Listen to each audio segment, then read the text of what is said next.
Mocioni për debat dhe vendimi për propozimin për shkarkimin e zotit Rakipi u ndërmuar nga Partia Demokratike sepse Arben Rakipi, si komisar politik, bashkëpunëtor në krime të rënda politike, protektor i trafikantëve të fëmijëve, vajzave të Shqipërisë, drogës dhe trafiqeve tjera kriminale, i korrupsionit qeveritar, shkatroi tërësisht institucionin e akuzës, institucion themelor i shtetit ligjor.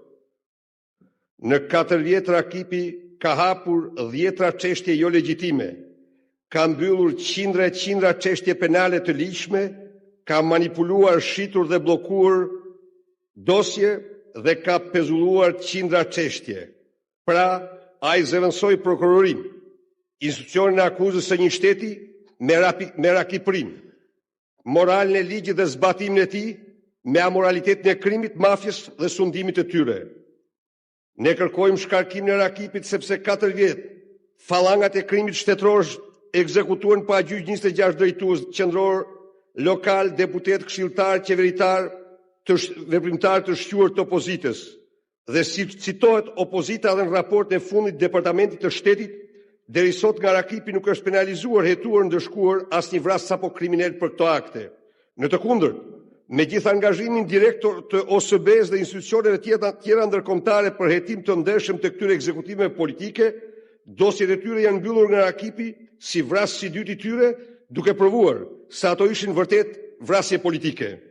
Ne kërkojmë shkarkimin e Rakipit sepse me 12 shtator të vitit 1998, qeveria ekzekutoi paraselis Partisë Demokratike me një grup oficerësh, liderin e lëvizjes pluraliste shqiptare, deputet Nazem Hajdari, dishmitar okular në vendngjarje, por edhe Partia Demokratike denoncuan publikisht dhe menjëherë emrat e gjithë organizatorëve dhe ekzekutorëve të vrasjes së shekullit, kurse Rakipi refuzoi për vite me radhë me urdhër të organizatorëve të vrasjes arrestimin e tyre, madje vendosi bashkëpunim të ngushtë me vrasësit.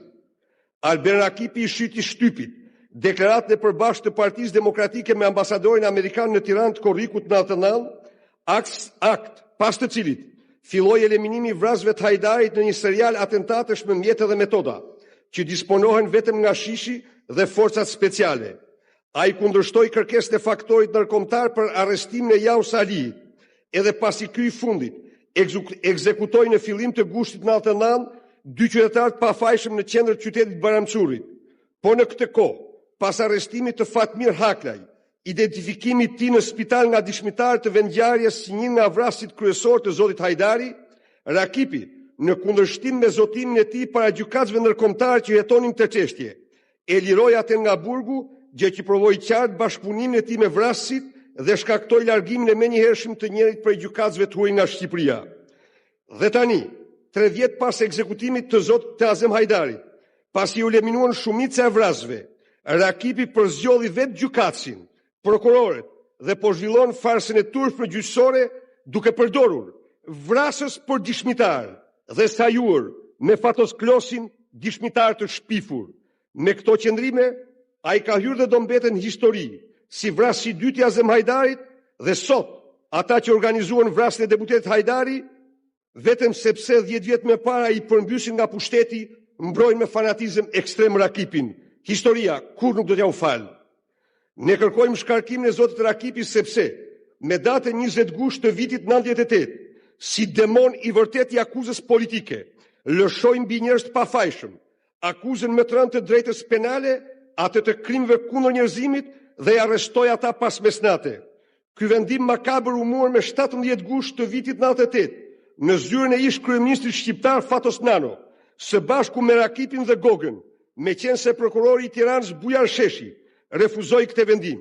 Vendimi për arrestimin e 6 zyrtarëve të lartë të Shtetit Demokratik, me këtë akuzë një vit përpara, se gjykata e Hagës të akuzonte kasapën e Ballkanit për krime kundër njerëzimit, ishte një zbatim i platformës së Kretës për të provuar botës se nuk ishte Miloševići dhe klike e Beogradit autor të krimeve kundër njerëzimit, por Tirana dhe Berisha, ata që kishin kryer vepra të tilla. Ato ditë, autori vërtet i këtij arrestimi, zoti Nano, do të deklaronte publikisht në presionin kombëtar dhe ndërkombëtar se në rast se kjo akuzë nuk do të provohej, ai ose Rakipi duhet i tipin dorëheqjen. Ndërsa sot pas 3 vjeç, pas asnjë seancë hetimi, akuza është hedhur poshtë dhe unë kam dokumentat këtu para jush, kurse Nano, për provuar se është ai që ka urdhëruar Rakipin për arrestimin e tyre, e mbron atë me fanatizëm ekstrem. Ne kërkojmë shkarkimin e Rakipit sepse në zgjedhjet e fundit fallangat e shtetit mafioz arrestuan, torturuan, burgosen qindra komisionerë të opozicës, falsifikuan qindra proces verbale, përjashtuan 10 mijëra qytetarë nga e drejta e votimit, kurse Rakipi si komisar politik mbylli të gjitha këto dosje. Ne kërkojmë sot shkarkimin e Rakipit sepse këto 4 vjet Shqipëria u shtruar në epicentër, eksportuesin kryesor të krimit organizuar, trafiqeve kriminale, eksportit të fëmijëve dhe vajzave të mitura si sklave seksi. 1/3 e gjithë prostitutave të Europës, pra mbi 30.000 janë vajza dhe motra shqiptare që rrëmbehen, grabiten nga mafia dhe tregtohen nga mafia shqiptare. Shqipëria renditet në vendin që e presin sanksione të rënda. Mjerisht ajo përfaqësohet sot më shumë se nga çdo gjë tjetër, nga fëmijët dhe vajzat e saj që shiten në metropolet e Europës. Kurse në burgjet e Shqipërisë, ata që vuajnë dënimin për këto krime të rënda numërohen me gishtri. Në 10 raste policia i ka arrestuar këta trafikantë, por institucioni i akuzës i ka shpëtuar ata nga drejtësia, sepse Rakipria paguhet nga trafikantët e tyre dhe sepse jo rrallë, siç kanë provuar agjencitë e huaja të zbulimit, vajzat shqiptare eksportohen me vizat qeveritarëve, të nxjerrë nga qeveritarët mbrojtësve aktual të Rakipit. Prandaj në këtë aspekt Rakipi mund të shpallet kryetrafikanti i Shqipërisë. Ne kërkojmë shkarkimin e Rakipit sepse në 4 vjet në thellësitë e ftohta të Otrantos u varrosen mbi 420 shqiptarë, kurse mbi qytetarë vazhdojnë të qetë turizmin e vdekjes, sepse në Shqipëri Rakipi mbyll dosjet, sepse Rakipria paguhet prej tyre për të mos i shqetësuar ata dhe sepse qeveritarët miq të Rakipit janë pronarë të vërtet flotiljeve të vdekjes. Ne kërkojmë shkarkimin e Rakipit sepse në këto 4 vjet Shqipëria është shndruar në vendin kryesor të prodhimit, eksportit dhe trafikut të drogës. Ajo është përgjegjëse për 40% të trafikut heroinës në kontinent.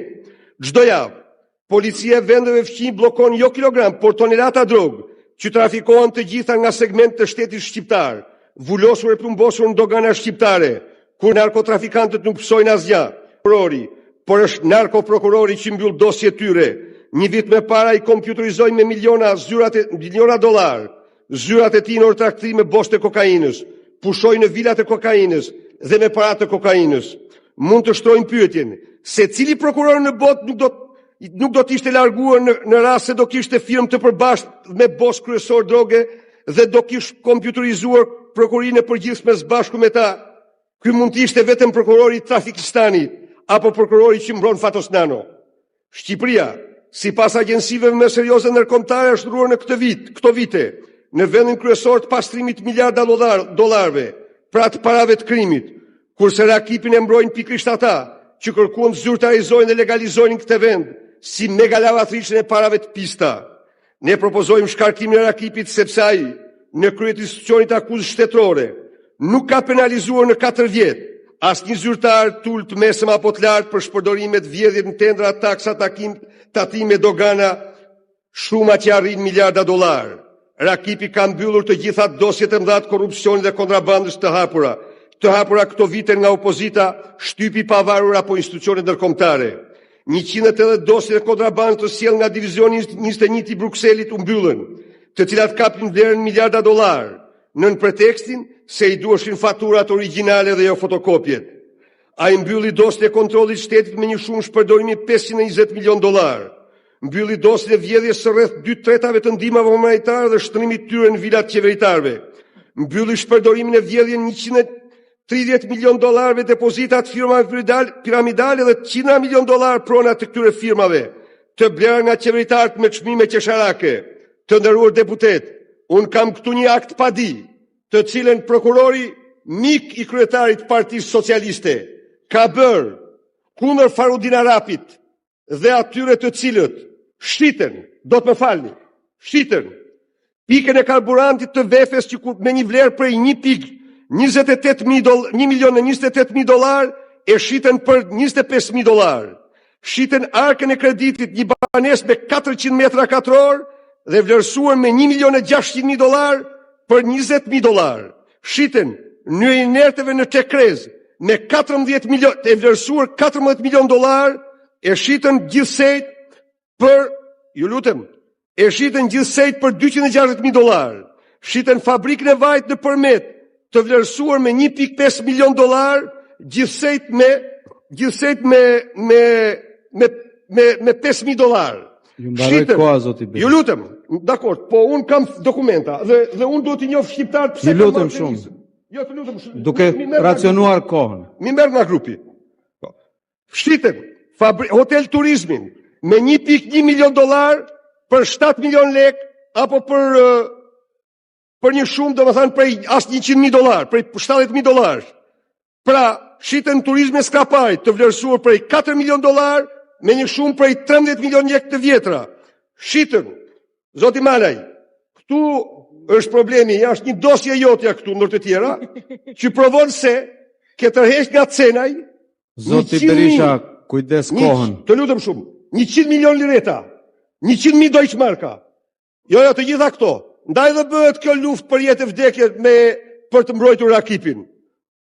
Pra, tani së fundi për ta mbyllur, Rakipi ka filluar gjahun e shtrigave. Edhe për këtë ne kërkojmë shkarkimin e tij. Jo se ne duam të mbrojmë as metën, se ç'është e vërteta jemi shumë të kënaqur dhe të gëzuar me rrëzimin e tij dhe se meritonte të ishte as 4 ditë kryeministër, të meritojmë as Dritan Priftin, por në moralin ton, gjahu i shtrigave, në cilën do anë që tjetë, është tërësisht i papranueshëm. Me lejoni të pyes të nderuar deputet, pse mund të dënohet Dritan Prifti dhe të mos hetohet zoti Fatos Nano, i cili me vendime që janë këtu ka urdhëruar të njëjtin veprim. Dhe zoti Pandeli Majko që ka urdhëruar të njëjtin veprim. Në qoftë se këtë ndodhet, të lutem, më falni një minutë, se bëjmë një çështje themelore këtu.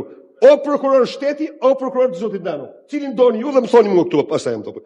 Këto zotëri janë motivet për cilat ne kërkojmë, unë ju bëj thirrje tini gjak ftohtë, të analizoni sepse shteti ligjor është për opozitën, është për ata që pseudo-mazhorancën, por në radhë parë është për shoqërinë shqiptare. Ky është njeriu që ka paralizuar tërësisht akuzën në Shqipëri dhe ka shtruar në Rakipëri. Faleminderit shumë. Po, zoti Berisha, keni përmendur emrat e disave. Zoti Malaj ka replik. Ja të ule që ta dëgjoj ulur se.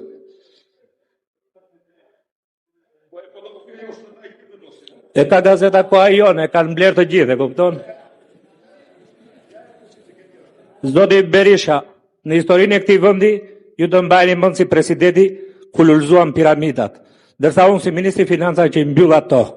Ju kujtoj që presidenti i Argjentinës sapo nisi debati për falimentim, iku nga vendi dhe liroi mundësinë që të binin tensionet. Ndërsa ju rizgjohet president ku Shqipëria ishte në luftë dhe qëndruat karike derisa në këtë vend u vran 1500 veta. Të ftoj, ju lëshoni mandatin për shpifje, unë mandatin për hetim. Ju falemnderit. Faleminderit zoti Malaj, fjalën e ka zoti Nano.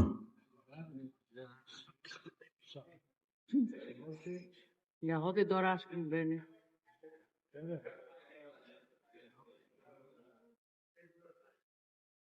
I nderuar kryetar i seancës, të nderuar kolegë deputet.